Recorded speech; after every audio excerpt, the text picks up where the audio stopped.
Today I'm guiding you through how to prepare for a university audition. Hi, I'm a music teacher and this is my life.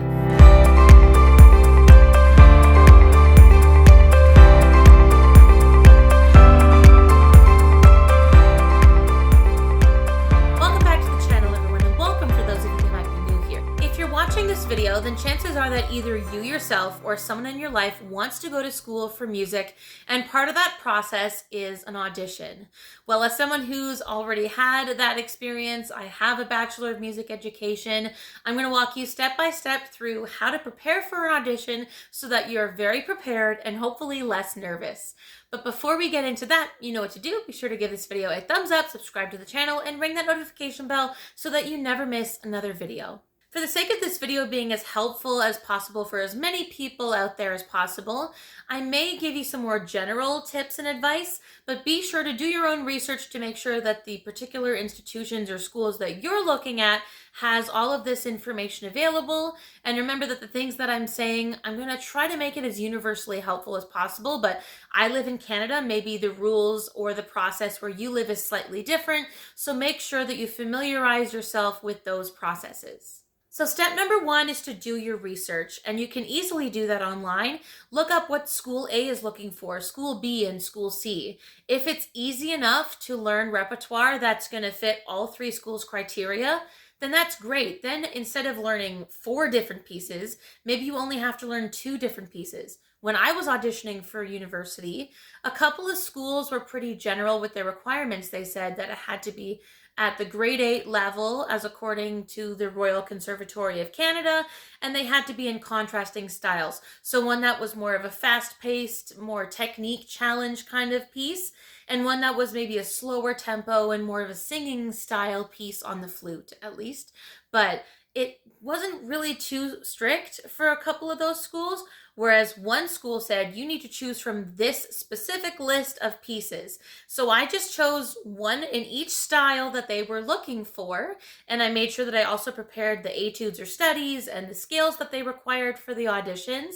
But I was able to only learn those 2 pieces, work really hard on making sure that I was able to play them really well, and just play those same 2 pieces at all 3 universities so that I had less work to do because I only had to prepare 2 pieces for 3 different schools instead of more than that. Step number 2 is going to be pretty obvious, but you need to practice. There's nothing more important than practicing before you go into an audition, and making a practice plan is really important so that you can work smarter and not harder. I made a whole video about how you can work smarter, not harder, to learn new music quickly. I'll leave that link in the description below, but make sure that you make yourself a practice plan. So at each different phase of the learning process, what is your warm-up? What are you going to do for your scales? What are you going to work on for your study? And then what parts of the pieces are you going to work on? Maybe you do it a page at a time or a section at a time, but you should know what your game plan is and what the date of your auditions are so that by the time you get to that date, you have worked really hard at learning these different pieces so that come audition time, you are ready to go. And if you're someone who's maybe never taken private music lessons before, or maybe it's been a while since taking private music lessons, if you can afford it into your budget and into your schedule, I would highly recommend working with a one-on-one private music teacher on your instrument, because chances are they've played and learned this repertoire before. They may have taught it to multiple students before. I know that's what I did to prepare for my high school auditions, and that was a really big help because then I had someone who was like an expert on my instrument. Nothing wrong with my high school band teacher. He was fantastic, but I'm a flute player and he was a bass trombone player. So there was only so much help that he could offer me, and he may have never heard some of this repertoire before. So if you can swing it with your budget and your schedule, even just taking a few private lessons to get some priceless advice from someone who's an expert on your instrument will be well worth it. Step number 3 is not to forget about the non-performance parts of the application. So obviously the first part would be submitting your grades, making sure that you have a letter of recommendation. Are there any other requirements that are part of the application? Then of course you've done your research and selected your repertoire. You've made yourself a practice plan, but also, at least this was the case for me, another part of the application process was that I had to do a theory placement test and an interview. And it looked a little bit different at each school. For example, when I auditioned for Laurier University here in Ontario, I had to do a live in-person audition with an accompanist and a panel of adjudicators. I also had to do a music theory placement test to make sure that my music theory knowledge was enough to jump into a first-year music theory course and to be able to continue on. I wasn't lacking in that prior to going into university. And on top of that, I had an interview with a panel that was separate from the panel that I auditioned for, where they would ask me a few different questions.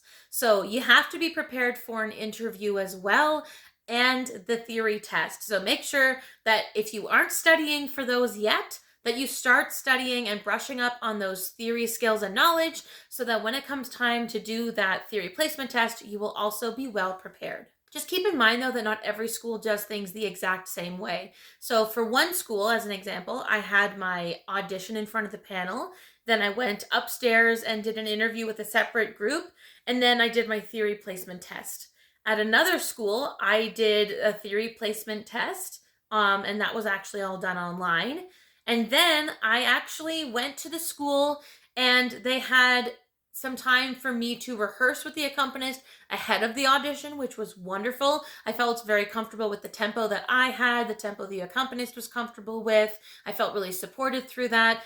And then right after my audition, they said, okay, have a seat. We're going to do the interview now. And it was in the same room with the same people who listened to me perform.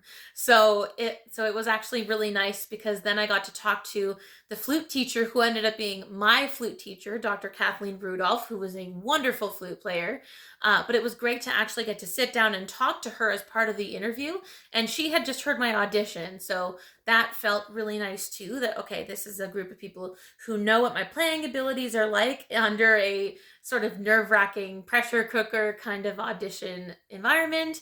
And so it was great to just sit down and have a conversation with them. For the school where I had to submit a recording online because I lived kind of far away, their placement test was a little bit different. Essentially what they said was I would have to submit my audition and all of my materials to them.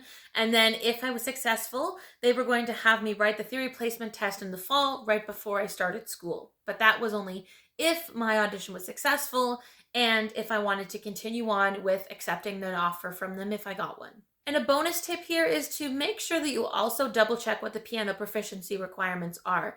In my case, for the university that I went to, I had to show a proficiency of a grade 6 level or higher as per the Royal Conservatory of Canada, but I didn't have to do that until the end of my second year of university. But not every school has the exact same requirements, so make sure that that is part of your research. Now, step number 4 is what to bring to the actual audition. Here's what I recommend bringing.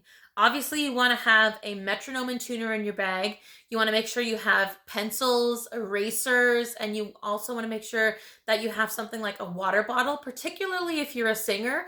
I know anytime I have to sing, even though I wasn't auditioning for voice, if I get nervous, and this has happened on flute also, to be honest, what would happen is my mouth would just go dry. And then when it comes time to do really challenging articulation, like single tonguing or double tonguing, like taka taka taka ta, when your mouth is dry, it really just sounds like ta ta ta ta, and it's terrible. So bringing a water bottle is a game changer. You also want to make sure that you bring a few little things for instrument maintenance. So if you're a strings player, make sure you have extra strings. If you're a reed player, have a few extra reeds on hand just in case something happens. It would be the worst thing to show up to an audition as a reed player and the only reed you brought with you is broken. And you do not want to play an audition on brand new strings or a brand new reed. So make sure you have a few extras with you. If you have a small either kind of repair kit or a small screwdriver even, that can help as well. Just in case something on your instrument's coming loose, it needs a little bit of tightening, then you can have a small kind of kit just in case you need it. And it never hurts to also have a portable music stand to hold your music, just in case you're given, let's say, a warm-up room or a practice room and they don't have one. Something that's also very important to think about is what are you going to bring into the audition room with you? Obviously, you are going to walk in there. Your accompanist will follow you if you have one. You'll need your instrument. You will need your repertoire unless there's a memorization requirement. And you also need to make sure that you have physical copies of the music to provide to the panelists that are evaluating you. So if there's a specific requirement about them having the originals as opposed to the photocopies, I highly recommend giving the judges or the panelists the originals. You can use a photocopy, but that way it's easy for them to just flip through the pages and see exactly what you're seeing. And there's no guarantee that they will have their own copy of the music, so make sure you bring it with you just in case. You also need to make sure that prior to the audition, if you have other belongings like a case or a winter coat or whatever it is that you brought with you, that you're able to store that in a safe place. Some universities will say, yeah, we have a staff member who's here watching your stuff. If you need to go into the audition, there will be someone here watching it, or maybe bring a family member or a friend with you so that they can watch your stuff while you are going through the audition. Now, just like any audition or an exam, stress-reducing strategies can be great. So here are some extra tips for how you can reduce your stress. Obviously, I talked about a practice plan being a game changer, not only for preparing, but the more prepared that you feel, whether it's a test or an exam or an audition, the less stressed out you feel because you feel like, okay, I've done everything I need to practice. I've done my very best to prepare. All I can do now is the best that I can. I highly recommend doing some physical warm-ups, even if you're not a singer, right? Maybe you're doing some shoulder rolls, maybe you're doing some neck stretches, because we tend to hold a lot of tension in our physical bodies when we're nervous, and you really don't want to have too much tension in your body when you're playing an instrument or singing. So doing some physical stretches or warm-ups can help get the blood flowing and to help your body feel a bit more relaxed. You can also help yourself by taking some deep breaths. If you're a person of faith, maybe saying a little prayer before you go in, but taking deep breaths or meditating as well can really help slow down your heart rate so that you feel a little bit more calm, a sense of peace. And the good thing is that if you have applied to multiple schools, just know that if one audition doesn't go perfectly, that's okay. Maybe the second audition goes great. Personally, I thought that my last audition was the best one because I felt the least nervous because I knew what to expect. But I hope you found this video helpful so that you know what to expect and how to prepare for a university level music audition. If you found this video helpful, be sure to give this video a thumbs up, subscribe to the channel, give the notification bell a ring, share this video with people in your life who might be preparing for university auditions, and let me know in the comments below if you've been through this before. What are some things that you did to prepare for an audition that maybe I didn't mention in this video? Let's share and help each other out. Good luck on your upcoming auditions for anyone who's going to do that. I'm sure you're going to be wonderful. Be sure to give this video a thumbs up, subscribe to the channel, give us a follow on Instagram as well, and I'll see you right back on the channel